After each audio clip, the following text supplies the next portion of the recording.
why? Kahit na pinapalo namin, yung mga dalawang ganyan ng tsinelas, di ba? Dapa, and then ganyan. Si Kiko yan, disciplinarian. Pag hindi na talaga, naku, mamas daw, tinatakot nila sa pag ako na tinatakot. Pero pag naaalala na, ano kami, face the wall o ganyan. But some parents, akala nila free for all pag gano'n. Hindi na, minsan kasi pag stressed ang magulang, I can't imagine kasi tayo we're compared to so many others, we're I'd say fortunate, di ba? More fortunate. Yung iba, syempre, they have to make a living. They have, problema nila how to put food on the table, how to send the children to school. So, in a way, naiintindihan mo yung stresses nila, pero yung pag-handle nila, pag binubuhos sa bata, mali talaga. We hope that brings to light this problem through our drama. And I hope it mirrors real life in a way. Not that I hope it's really happening, but if it is happening, I hope that they see themselves in the characters and they figure mali.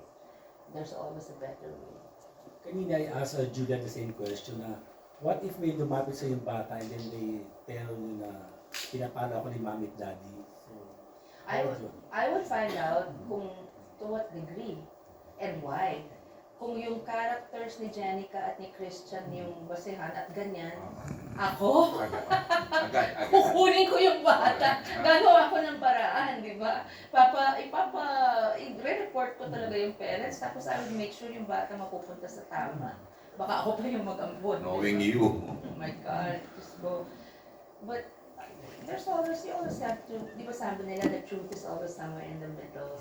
Hindi pwedeng one side lang papakinggan. Because some kids naman baka, like in the States, quoting 911 agad. Minsan, nireprimand lang di ba? So, dapat you find, tingnan mo muna yung punot dulo. Pero, pag ganun pa seryoso, no question. Diyos ko yung pet nga natin, yung makita mo lang na hinampan, di ba? Mga ahayok. Naiyak ako. Turog na agad ang puso natin, So, yung pakayapatan. Kasi buhay yun eh. That kid represents not just the few years she or he has been alive, but the whole future. That's just at their feet. So, yung buhay no, masisira pag di naayos. That's another life saved and domino effect yung lives na ma-affect din niya. Okay, Tito Bobby, thank you. And of course, Miss Charmy ng The Philippine Star. Charmy. So, this is the Philippines adaptation of the really successful series. How did you approach making Miranda your own while staying true to the essence? Yeah, kasi we are allowed, according to sila direct, every country that remakes the series is allowed to tweak it a little as long as we're faithful to the core, to the story, and the characters medyo may konting similarity.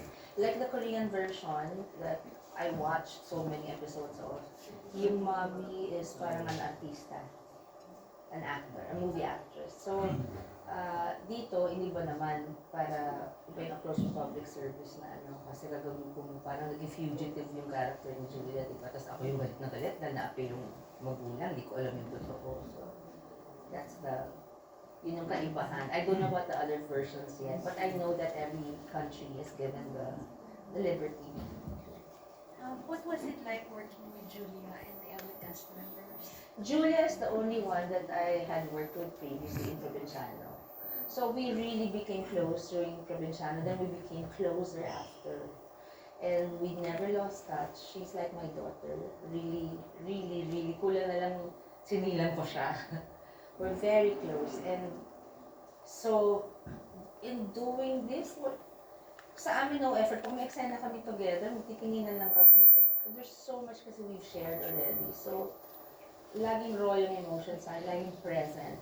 So it was so easy to support each other, but everyone was such a dream to work with. It was so wonderful to work with Janice, she has the prettiest eyes, the most expressive eyes that you will see on screen, but you cannot appreciate the way you would if you saw them in person. And then, Jenica and Christian, naturally, parang pag na-switch na yan na on, parang tawa kami ng tabi ng automatic. They give everybody has given their best, even the kids, even my talents. Sabi ko, yung tinatawag na extras, di ba, the talents, ako, galing makakatawa, pati yung talents mo gagaling. na-appreciate namin kasi, you know, when you're doing a serie or a movie, any project na ganyan, it's really a team effort.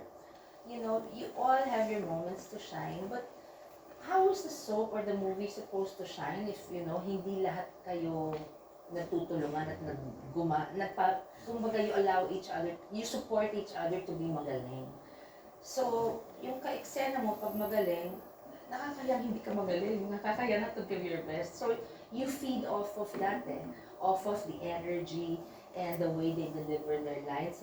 That's what you feed off of. So, and then you give also, you return, it's reciprocal. So, it was so amazing. Such a talented, when I say walang maitapon, wala talagang maitapon. And of course, the magical presence of Zia.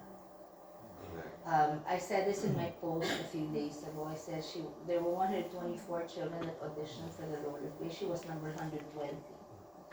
And you see why she got the role. She is 6 years old, and you don't know where this depth of emotions comes from, but she has that. Pag binulungan ni Direk, syempre i-motivate mo. Because ng bata, very intelligent.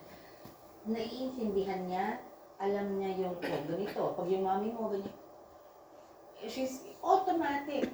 In the beginning, I remember the pictorial. Oh, yeah. Tapos ng mga video shoots for the promo in the beginning. Hindi pa kami nag-taping. So, meron lang po na nagsena, kunyari, pinapalo siya. Oh my gosh, she couldn't stop crying. In the pictorial, I said, oh my God, the child psychologist, which we have. So, she couldn't get out of it. She was crying and crying. So still, Christian, we're sorry, Victoria, lang, pretend. So we would always remind her na pretend lang yung acting, you know, when pag sinabi direct action, after that, laro lang yun, parang your play acting lang at home. But she adjusted so quickly. She won us right away, ano? Sorry. Nakuha niya tayo right Oh, away. yeah, That's right in promo away. day. No, and talagang professional. You will see na she's being raised very well by her dad and mom. That's what to me is touching. Because they're always present. I look at those things, I'm very particular about details that important. So, nakikita ko, they're always there. I love it. It's ang ganda naman ng bata. And we always remind her, stay humble, don't get affected. Sabi, ganda-ganda mo, galing-galing. You know, it's so easy to be carried away by praise like that. At that age, oh my God. If my parents weren't around, siguro my dad said, pag yung ulo mo lumakit kasi sa sombrero, pupungutin mo. That's how mayor to you? Yeah. Of course, I knew he was joking, but Ako it was naman. such a reminder. Siya yung taga-balanse. My mom and dad. Both? Yeah, of course. And he would always remind me, hindi forever yan. Ang galing. Oo. Tapos be careful of people who will say they love you because